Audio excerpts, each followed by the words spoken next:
श्री शेषनाथ महाराज मानव रूप में भगवान थे, जिन्होंने कई तरह के चमत्कार किए और कई भक्त आज भी उन चमत्कारों के बारे में बात करते हैं। चाहे कोई व्यक्ति कितनी ही गंभीर बीमारी से पीड़ित क्यों न हो, महाराज उस व्यक्ति को चमत्कारिक ढंग से ठीक कर देते थे। जिन लोगों के संतान नहीं होती थी, वे महाराज का आशीर्वाद लेते थे और महाराज के आशीर्वाद से उन्हें अवश्य ही संतान प्राप्त होती थी। महाराज के स्पर्श से कोई भी बीमार व्यक्ति उसी समय ठीक हो जाता था।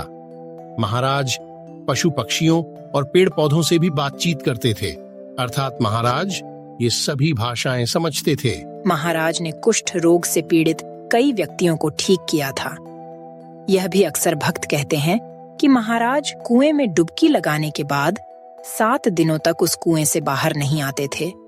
कभी कभी तो महीने भी बीत जाते थे। यदि कोई व्यक्ति बहुत बड़ा पाप कर देता था तो महाराज उस पर उचित जुर्माना लगाकर मामला खत्म कर देते थे और महाराज की बातें सभी के सर आंखों पर होती थीं।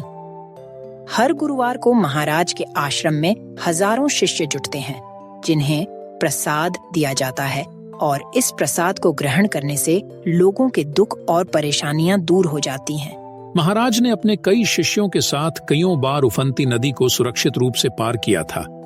उस घटना के साक्षी आज भी जीवित हैं। शेषनाथ महाराज का जीवन कार्य आध्यात्मिक आचार विचार पर ही निर्भर था। उनका चरित्र पवित्र आध्यात्मिक जीवन पद्धति है, जिसे वे धर्म मानते थे। महाराज की धार्मिक परिभाषा कभी संकीर्ण नहीं रही। इसमें मानवता का अर्थ था तो यह सभी के लिए होगा और यह सार्वभौमिक था।